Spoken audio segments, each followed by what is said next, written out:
আমাদের মহিলাদের শরীর খারাপ হলে সেই রকম কেউ নেই যত্ন করার, তাই নিজের যত্ন নিজেকেই করতে হবে। মাথা ঘোরা আর বমি নিয়েই উঠে পড়লাম ঘরের কাজ করব বলে। সব কাজ করার আগেই এই যে আমাদের একটা ছোট্ট শেরু বলে অবলা প্রাণী আছে, ওকে একটু দেখতে হবে, ওকে খেতে দিতে হবে। ও সকাল হলে যে আমায় খোঁজে খাওয়ার জন্যে, এই যে বসে আছে আমার পায়ে পায়ে ঘুরে, তো মায়া হয়, তাই উঠে পড়লাম ওর জন্যই তাড়াতাড়ি।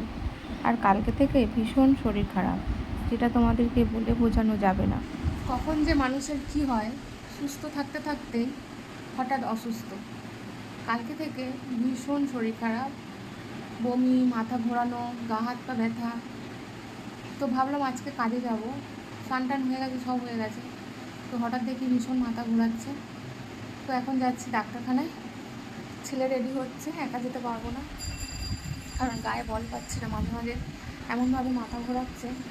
তাই ভাবলাম ডাক্তারটা দেখিয়েই নিই, কাজ তো পড়েই আছে, কাজ পরে হবে, আগে নিজেকে সুস্থ করি। তো চলো, ছেলে রেডি হচ্ছে, ছেলে বেরোক, বেরিয়ে যাবো। বাইরে ভীষণ রোদ্দুর, এখান থেকে রিক্সা ধরে একেবারে ডাক্তারখানা, আবার ওখান থেকে রিক্সা ধরে পুরো বাড়ি। তো চলো বন্ধুরা, টাটা।